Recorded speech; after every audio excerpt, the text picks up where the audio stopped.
አዲስ አበባ ከ2015 በፊት የነበረችው አዲስ አበባ ላይ እንወያይ። የኢትዮጵያ ድሆች የሚኖሩት ወንዝ አጠገብ ነው።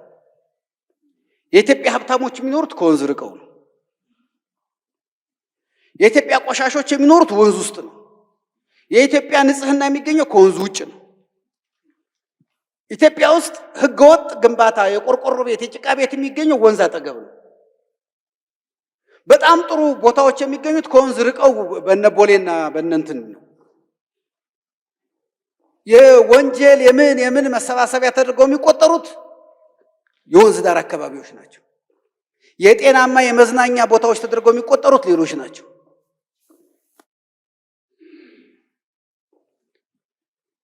ይሄ በከተማ ብቻ አይደለም።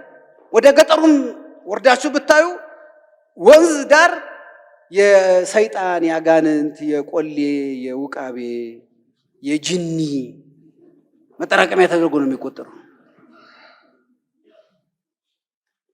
የጤነኛ ሰው መኖሪያ አይደለም። የጅኒ የምን ምናምን መኖሪያ ነው።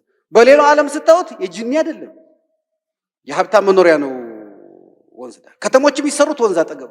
የኛ ከተሞች ደግሞ በተቻለ መጠን ከወንዝ መራቅ ነው የሚፈልጉት። ይሄ እሳቤ ዝም ብሎ የመጣ እንዳይመስላችሁ።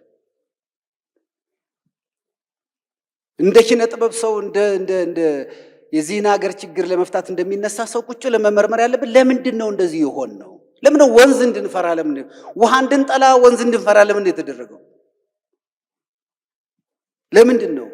ባህር ዳር ብትሄዱ እኮ አሁን ነው ጣና እየተከፈተ ሰው ወደ ጣና እንዲሄድ እየተደረገ ያለው። አሁን እኮ ነው ጣና እንዲከፈት እየተፈለገ ያለው እንጂ ዛፍ ዙሪያውን ነበረ። ሰው መንገዱ ብዙዎቻችሁ ውጭ ሀገር ሄዳችኋል።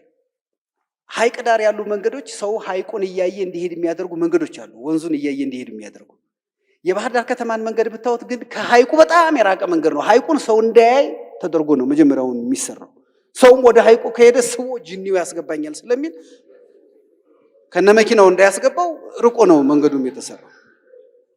ይሄ ሳቢ ለምን መጣ? ይሄ ሳቢ አይመስላችሁም ወይ? አባይ የሚባለውን ነገር ፈርተነው እንድንኖር። አባይ ርቀን ነው እኮ የኖር ነው። ከአባይ ርቀን ቢበዛ ድልድይ ነው የሰራ ነው። 2-3 ድልድይ ሰርተናል። ከዚያ ያለፈ የለም። እና አንዱ ይሄ የሚመጣው ኢኮኖሚያዊ ጥንካሬያችን በኖረ ቁጥር እንዲህ አይነት ነገሮችን ስለምናደርግ ነው። ሌላው ህብረ ብሔራዊ አንድነታችን፣ ኢትዮጵያን አንድነት ማናጋት ኢትዮጵያን አሳልፎ ለመስጠትና ለማፈራረስ በጣም ቀላሉ መንገድ ነው። ስለዚህ ኢትዮጵያ በአንድነቷ ያልተፈተነችበት ዘመን የለም። ብዙ ተሰርቷል፣ ብዙ ተጽፏል፣ ብዙ ነገሮች ተሰርተዋል። ይህን ብዙ አልሄድበት። ሌላው ዓለም አቀፋዊ ተሰሚነታችንን ማፍረስ ነው። በተለይ አድዋ ለኛ የጥንካሬያችን፣ የአንድነታችን፣ የነጻነት ፋና ወጊያችን ነው ብለን እንደምንለው ሁሉ አድዋ ጣጣም ይዞ መጥቶብናል። በረከት ብቻ እንዳይመስል ያመጣችው አድዋ ጣጣም ጥቶብናል። በዓለም አቀፍ ደረጃ ኢትዮጵያ የሚባለውን ስም እንዲጠላ ለማድረግ ያልተፈነቀለ ድንጋይ የለም። የኢትዮጵያ ስም በረሃብ እንዲታወቅ፣ በእርስ በርስ ጭካኔ እንዲታወቅ፣ በምናምን እንዲታወቅ ጣጣውን ሁሉ ጎትቶ ያመጣው አንዱ አድዋ ነው። እነዚህን ሰዎች አድዋ የሚባለው ገጽታ በሌላ ገጽታ እንዲተካ ለማድረግ ብዙ ተሰርቷል። ይሄ የኢትዮጵያን ዓለም አቀፋዊ ተሰሚነት ለማዳከም የተሰራ። እነዚህ ሁል ጊዜ የጠላቶቻችን ኢላማዎች ናቸው። በአንድም በሌላ መልኩ ስማቸው ሊቀያየር ይችል ይሆናል። ምን አይነት ዋጋ ስላላቸው ነው? እነዚህ እንድታዩዋቸው ነው። ምክንያቱም የሀገሮች አቀማመጥ ብዙ ዋጋ አለው። ወይ ተጋላጭ ያደርጋቸዋል ወይም ደግሞ ተጠቃሚ ያደርጋቸዋል። እኛ ተጠቃሚም አድርጎናል፣ ተጋላጭም አድርጓል። ኢትዮጵያ የብዙ ወንዞች መፍሰሻ መሆኗ፣ ኢትዮጵያ በተራሮቿ ምክንያት የአርበኞቿ ጀግንነት እንዲጨመርበት መሆኑ ብዙ ጠቅሞናል። በስልጣኔ ረገድ ብዙ ጠቅሞናል። በሌላ በኩል ደግሞ በጂኦስትራቴጂክ አቀማመጣችን ምክንያት በአፍሪካ ቀንድ ላይ መቀመጣችን ደግሞ ዓለም ያላያቸውን ጦርነቶች በሙሉ እንድናይም ደግሞ አሳልፎ ሰጥቶናል። እና አንድ ሀገር ባላት አቀማመጥ ምክንያት ትጠቀማለች፣ ባላት አቀማመጥ ምክንያት መከራ ታያለች። አሜሪካና እንግሊዝን ውሰዱ። የሁለተኛው ዓለም ጦርነትም የአንደኛው ዓለም ጦርነትም አውሮፓ ውስጥ ነው የተደረገው። በመጨረሻ አሸናፊ ሆና የወጣችው ግን አሜሪካ ናት። ለዚህ አንዱን እድል የሰጣት አቀማመጧ።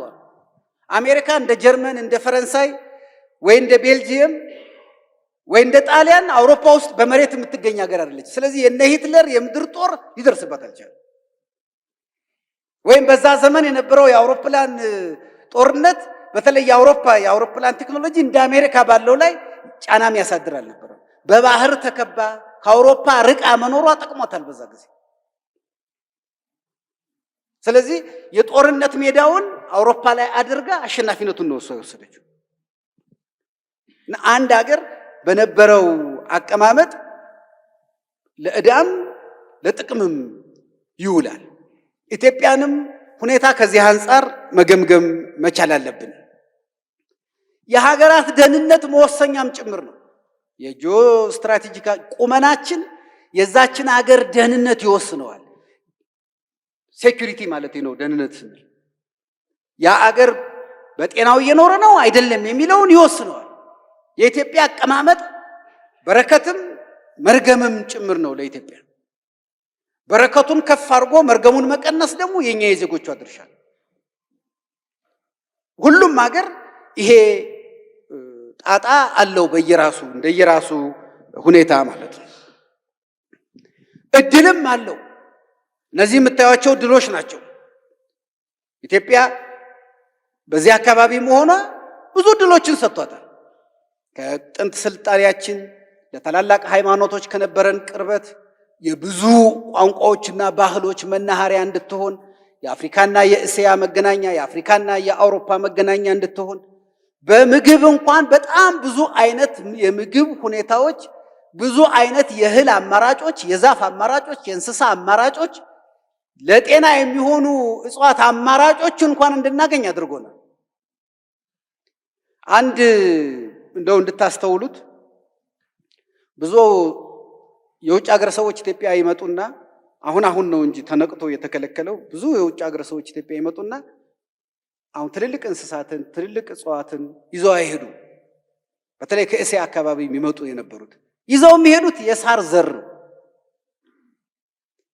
እኛም ብዙ ጊዜ ሰው አሁን ሳር ይዞ ብታዩት እናንተ ምን ያደርግለታል ብላችሁ ነው እንጂ የምታዩት እየሰረቀ ነው ብላችሁ አታስቡ። ብዙ አይነት ሳር ግን ተሰርቀናል። ለመድኃኒት የሚሆን ለምግብ የሚሆን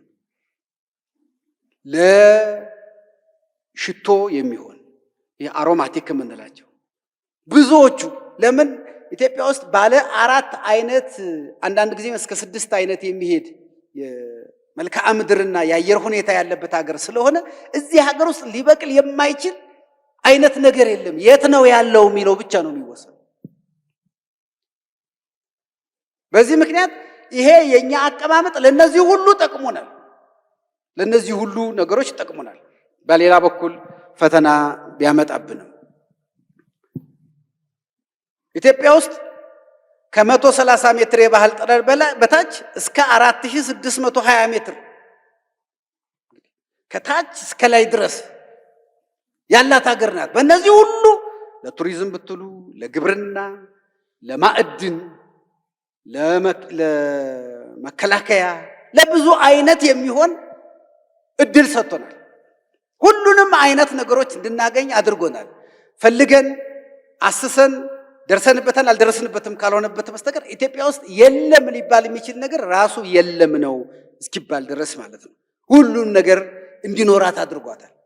ይሄ ደግሞ በሌሎች ዘንድ ሁልጊዜ የትኩረት መነሻ ቅኝ ለመግዛት እሷን ለመያዝ እሷን ተቆጣጥሮ ሌሎችን ለመቆጣጠር የመፈለግ ፍላጎት እንዲቀሰቀስ ደግሞ አድርጎታል። ያው ወርቅ በሌለበት አካባቢ የሚዘረፍ ነገር በሌለበት አካባቢ ሌባ አይዞርም እንደምታውቁት። ይሄ በአንድ በኩል በረከት በሌላ በኩል ፈተና አምጥቶታል ምንለው ይሄን ነው። ኢትዮጵያ ውስጥ ከ10 በላይ ወንዞች ወደ አካባቢያችን ይፈሳሉ። ከኢትዮጵያ መንጭተው ወደ ሱዳን፣ ወደ ሶማሊያ፣ ወደ ኤርትራ ይፈሳሉ። ወደ ኢትዮጵያ የሚመጣ አንድም ወንዝ የለም። ከኢትዮጵያ የሚሄድ እንጂ ወደ ኢትዮጵያ የሚመጣ ከጎረቤት ወደ ኢትዮጵያ የሚመጣ አንድም ወንዝ የለም። ከኛ ወደዛ መሄድ ግን ብዙ ወንዛል። ስለዚህ የውሃ ጉዳይ ሲነሳ ዝም ብሎ የውሃ ጉዳይ ብቻ እንዳይመስላችሁ። ሁል ጊዜ እየሰጣችሁን ኑሩ፣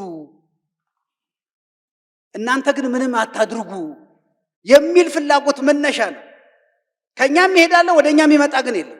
ከ20 እስከ 30 የሚደርስ ታላላቅ ሐይቆች ያሉበት ሀገር ናት። ሐይቅ ተብለው የተመዘገቡ ማለት ነው። በተለይ ደግሞ የስምጥ ሸለቆ ወደ 1000 ኪሎ ሜትር በላይ የሚያቋርጣት ሀገር ናት። የስምጥ ሸለቆ የሐይቆች ቦታ ነው፣ የማዕድን ቦታ ነው፣ የብዙ ነገሮች መገኛ ቦታ ነው። በተለይ ደግሞ እንደ ስንዴና እንደ ሩዝ ያሉ ቦታዎችን ለማምረት በጣም ምቹ ቦታ። ይሄ ሁሉ ፖቴንሻል ለኢትዮጵያ እድል ነው። በሌላ በኩል ደግሞ እሷን ለሚፈልጉት ደግሞ ኢትዮጵያን ትንኮሳ ለመፈጸም መነሻ ነው። ከ1948 በላይ ስም ያላቸው ተራሮች መገኛ ናት ኢትዮጵያ። ከ1948 በላይ። ለዚህ ነው ኢትዮጵያን ለመውረር የመጡ ወራሪዎች በሙሉ የተዋጓቸው የኢትዮጵያ አርበኞች ብቻ ሳይሆን የኢትዮጵያ መልክዓ ምድሮች ጭምር ናቸው የሚባለው በዚህ ምክንያት ነው። የገጸ ምድርና የከርሰ ምድር ሀብቶች የሞሉባት ሀገር ናት። ስለዚህ ስለ ኢትዮጵያ ብለን ስናወራ ስለ እነዚህ ሁሉ ሀብቶች ነው የምናወራው። በዚህ ምክንያት ኢትዮጵያ ውስጥ እስከ ዛሬም ወደፊትም እነዚህ ሶስት አይነት ጦርነቶች ይገጥሙናል። ምን ጊዜም ቢሆን አይቀርልንም። እንቋቋመዋለን፣ እናሸንፈዋለን ነው እንጂ ይህን ሁሉ ነገር ይዘን ወደ ኢትዮጵያ የሚሰነዘር ጦር መኖሩ አይቀሬ ነው። ለምን? የወርቅ ሀብት ያለበት ቤት ሁል ጊዜም ቢሆን የጠላት ኢላማ ነው። ጥሩ ጠባቂ አድርጎ ጥሩ ሴኩሪቲ አስቀምጦ በተለያዩ ቴክኖሎጂዎች ሊጠብቀው ይችላል ነው እንጂ ማንም አይፈልገውም ማለት ግን አንችል። ስለዚህ የኛ መዳኛችን በራሳችን ጥንካሬ ላይ የተወሰነ ነው ማለት ነው። የመጀመሪያው የቴክኖሎጂ ጦርነት ነው። ይሄ ከመጀመሪያው ጀምሮ ከጥንት ዘመን ጀምሮ የመከላከያ ቴክኖሎጂን የሌሎች ቴክኖሎጂዎች ብልጫ ባነበረን ጊዜ አሸንፈናል፣ ብልጫ ባጣን ጊዜ ደግሞ ተሸንፈናል። በማይጨውና በአድዋ ጦርነት መካከል የነበረው ልዩነት እሱ ነው። እንደምታውቁት በአድዋ ጦርነት ጊዜ በእኛና በጣሊያኖች መካከል የነበረው የጦር መሳሪያ ልዩነት ብዙም አልነበረም። እና አፄ ምኒልክ ቀድመው ከፈረንሳዮች ጋር በነበራቸው ግንኙነት በጣም የተሻሉ የጦር መሳሪያዎችን የማግኘት እድል ነበራቸው። እንዲያውም በጣም ደከም ያሉትን ጦር መሳሪያዎች ከጣሊያን በሚማረኩበት ጊዜ መልሰው አልተጠቀሙባቸው፣ ወደ ግምጃ ቤት ነበር የሚልኳቸው። በዛ ጊዜ የኛ የሀገር ፍቅር ስሜት የአርበኞቻችን ጀግንነት ከነበረን ዝግጅት ጋር ተጣጥሞ ማሸነፍ ቻል። በማይጨው ጦርነት ግን በሰማይ መምጣት ሲጀምር በቴክኖሎጂ ተበለጠ። ስለዚህ አንዱ ሁልጊዜ የማይቀርልን የቴክኖሎጂ ነው። ኢትዮጵያ ሁልጊዜ መዘጋጀት ያለባት በቴክኖሎጂ። ቻይናዎች በዚህ ነው ያሸነፉት ዓለምን፣ ጃፓኖች በዚህ ነው ያሸነፉት፣ ሌሎችም በዚህ ነው ያሸነፉት። ሁለተኛው አካላዊ ጦርነት አይቀርልንም። ባንዳና ባዳ መግጠማቸው ስለማይቀር ምንጊዜም አካላዊ ጦርነት አይቀርልንም። አካላዊ ጦርነት ማለት አሁን የውስጥ እርስ በርስ ግጭትም ይሁን በተለያየ ስያሜ የሚመጡ ድንበር ዘለል ግጭቶችም ይሁኑ አይቀሩልንም። እነዚህ መከላከል ነው የምንችለው። ወፎች በጭንቅላታችን እንዳይበሩ ማድረግ አንችልም። የምንችለው ጭንቅላታችን ላይ ጎጆ እንዳይሰሩ ማድረግ ነው እንደሚባለው ማለት ነው። እና እናንተ እዚህ በተቀመጠበት ሰዓት ብዙ ወፎች እየበረሩ ነው በእኛ ጭንቅላት ላይ። እሱን አንችልም፣ አትብረሩ ማለት አንችልም። እኛ ጭንቅላት ላይ ጎጆ እንዳይሰሩና እንቁላል እንዳይጦሩ ማድረግ እንችላለን። ጠላት አይኑር ማለት አንችልም። እኛ ተዘጋጅተን ግን ጠላቶቻችን ፍላጎታቸውን ወደ ተግባር እንዳይቀይሩት ግን ማድረግ እንችላለን። ሶስተኛው የትርክት ጦርነት ነው። በተለይ እኔና እናንተን የሚመለከት በማህበራዊ ሚዲያውም በመጻሕፍቱም በጥናቱም በዘፈኑም በአባባሉም በምኑም የማይቀርልና በኋላ ማነሳው አንዱ የትርክት ጦር። እነዚህ ሁል ጊዜ ይኖራሉ። ስለዚህ ለትርክቱ ጦርነት ዋና አዝማቾችና ዘማቾች እናንተ ናቸው። ለአካላዊው ጦርነት ስንጠራ እንሄዳለን። አሁን መከላከያ አለ፣ ፖሊስ አለ፣ ሚሊሻ አለ። አስፈላጊ ሲሆን ግን ሂዳችሁ ታውቃላችሁ እስከ ግንባር ድረስ ዘምታችሁ። ስንጠራ እንሄዳለን። ለሱ ስንጠራ ነው የምንሄደው። ለቴክኖሎጂ ጦርነት የቻላችሁ ግቡበት፣ ያልቻላችሁ ልጆቻችሁን አስተምሩ። የኔና የናንተ ልጆች ኢትዮጵያን በቴክኖሎጂ ከፍ የሚያደርጉ እንዲሆኑ እንምከራቸው። የቻልን ደግሞ እንግባበት። በዋናነት ግን የትርክቱ ጦርነት ይመለከታል። ሰው ደግሞ በትርክት ከተሰለበ በኋላ ጦርነቱ ይቀላል። ጦርነት መጀመሪያ ጭንቅላት ውስጥ ነው የሚያልቀው። ለሀገሬ መሞት አለብኝ ብሎ የሚወስነው በጭንቅላቱ ነው።